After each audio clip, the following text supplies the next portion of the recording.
Today on CityCast DC, if so many people are working from home, why does it seem like traffic is getting worse? It turns out that the pandemic changes have altered commuting in surprising and sometimes weird ways. Washington Post transportation reporter Ian Duncan is here to explain just who's on the road and when.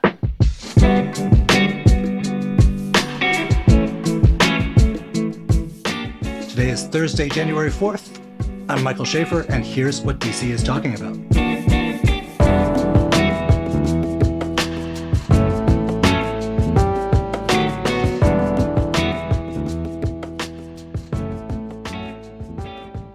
Hey, Ian. Hi there, how's it going? Good. So you and your colleagues from the Post did this really interesting bit of reporting about how traffic in DC is somehow getting worse, even though way fewer of us are going to work on any given day. What are these new traffic patterns? Can you describe them for us? Yeah, absolutely. I mean, it does have this kind of feeling of a paradox, right? Like we can see from the data, and I mean, I think anyone who goes downtown can see from their own eyes that it's just not what it was like before the pandemic. The numbers suggest that it's sort of a quarter of trips, I think, are down. That was in May. So it's quite a lot. But you said trips are down by a quarter, or they're a quarter of where they were? Yeah, into downtown. Yeah, they're down by a quarter. But the reason why the sort of solution to this paradox is essentially that driving seems to be back to basically where it was before the pandemic, but transit ridership, especially really rail ridership, is just way, way down. And so it doesn't take a lot to have fewer people going into downtown every day, but if a lot more of those are people driving and sort of taking metro, it just creates traffic chaos. And so, you know, we're out there talking to people and people just hate their commutes again. They feel like they take longer than they did before the pandemic, which seems entirely possible in some cases based on what we can tell from some of the data that we looked at. And yeah, so any kind of bonus that people got with having a little bit of an easier drive earlier in the pandemic seems to have pretty much completely evaporated. You guys also found weird new patterns in terms of when congestion reaches its peak on any given day.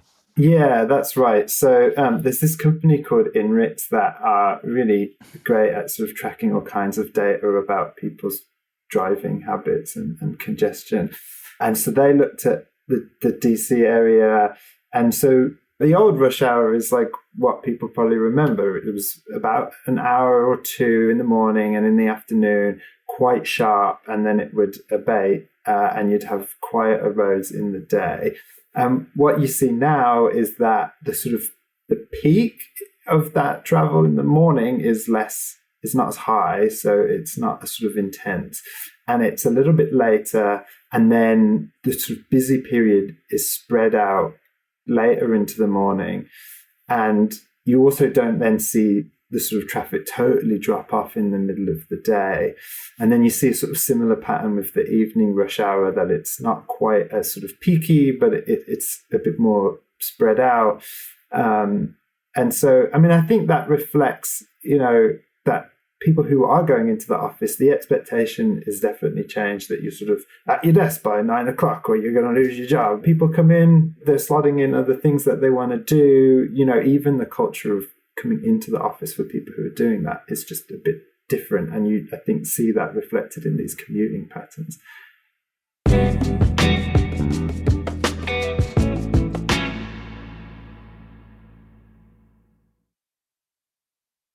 So I get why more people would have driven as a percentage during the kind of peak of the pandemic when people were afraid of things like a subway car. Why now? Why has that continued?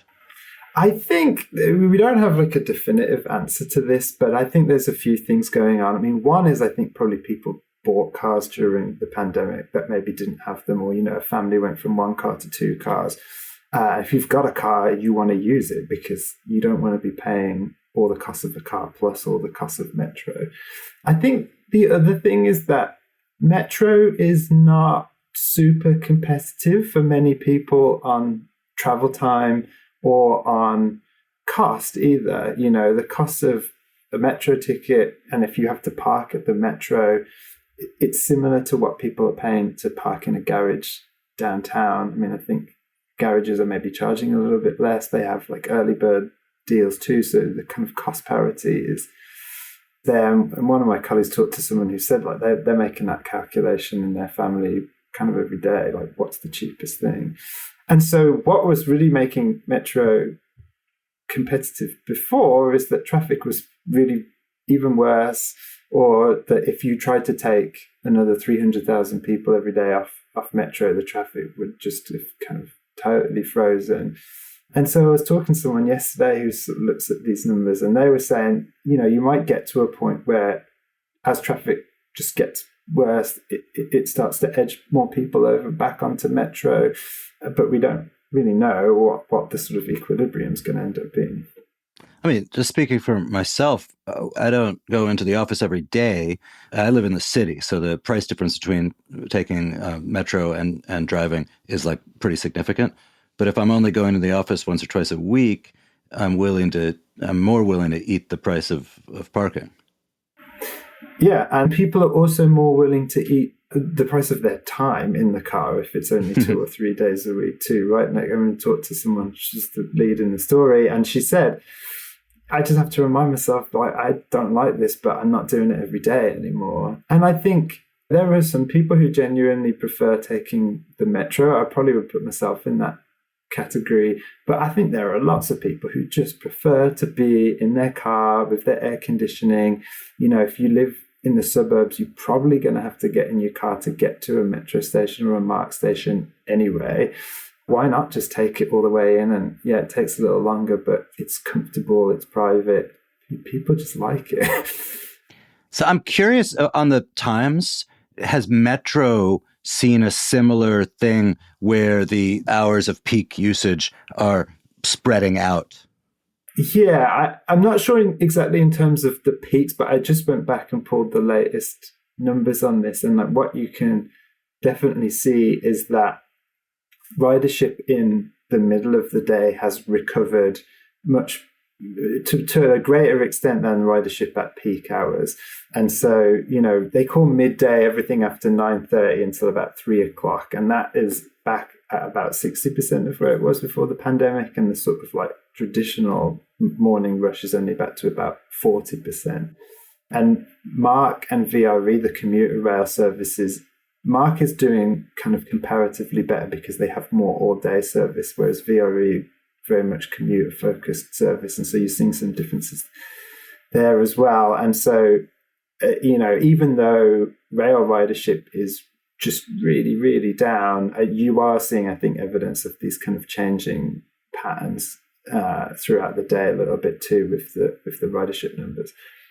At the level of service Metro has right now, is like the average commute from, I don't know, Rockville to downtown slower than it was pre-pandemic, about the same, faster? It should be about the same, maybe even a little bit quicker. I mean, they did some pretty big engineering work over the summer, but that's mostly wrapped up. And they say they're basically offering as much service, if not more, than they ever have. And they've tweaked it a little bit to sort of focus on the middle of the week because those days too seem to be busier. And so for as much as we talk about how driving is like pretty miserable right now, like it's quite a nice time to be a Metro rider. I mean, I take the Metro in and it's pretty quiet. Like there's people on there now, and that wasn't really the case maybe a year or 18 months ago. Like it sort of feels lively, but it's never slammed. Like you don't always get a seat, but you're not totally crushed in with people.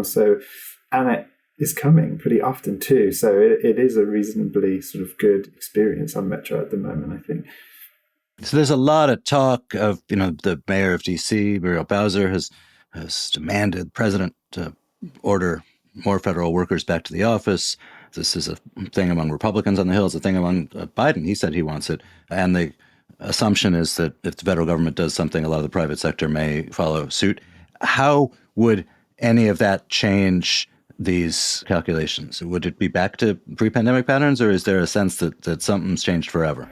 I don't know about forever, but I think certainly like what people are talking about right now is not having every federal employee back in a downtown office or in one of the suburban office kind of locations 5 days a week. Like that's just not really even on the cards. What they're agencies that have kind of put together their plans are saying is, let's have people in 2, maybe 3 times a week or 4 times a pay period, and you can figure out what that looks like. So pay period being 2 weeks.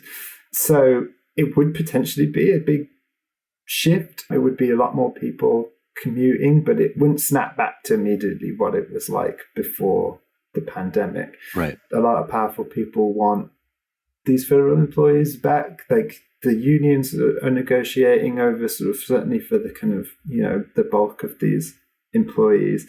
So it's not happening soon. And I think it's happening sort of agency by agency. So it's not like there's going to be a day where suddenly everything shifts and everybody's coming back. It's going to kind of come together piecemeal. And I think it might be quite sort of hard to detect the effects until some period of time after it's already kind of started to play out.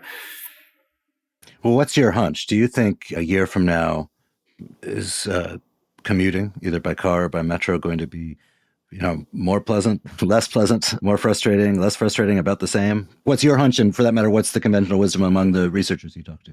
Yeah, I mean, I think people aren't quite sure what to expect because, I mean, there's longer term trends that people expect to kind of maybe have a role, that people will start to change, make decisions about where they live and live further away maybe. And so then do you have people who are taking really long commutes on routes that weren't big commuter routes before? Like how does that affect things? I think probably over the course of a year, I suspect that we will start to see more people coming into the office more frequently, and that will lead people to kind of maybe change their habits. But it might, as people get more experience about when is good and to be in and what is a kind of a good way to manage this, that it becomes less frustrating and less miserable because people figure out how to work the system essentially. But I think that for kind of white collar office workers, the benefits of working from home in a region where people's commutes are always going to be pretty long, it's just too appealing, and that people are going to want to keep hold of that 2 or 3 days a week. And I guess I don't expect to see that radically change in the next year. Ian, thank you so much for being here. Yeah, thanks for doing it. It's really good to talk to you.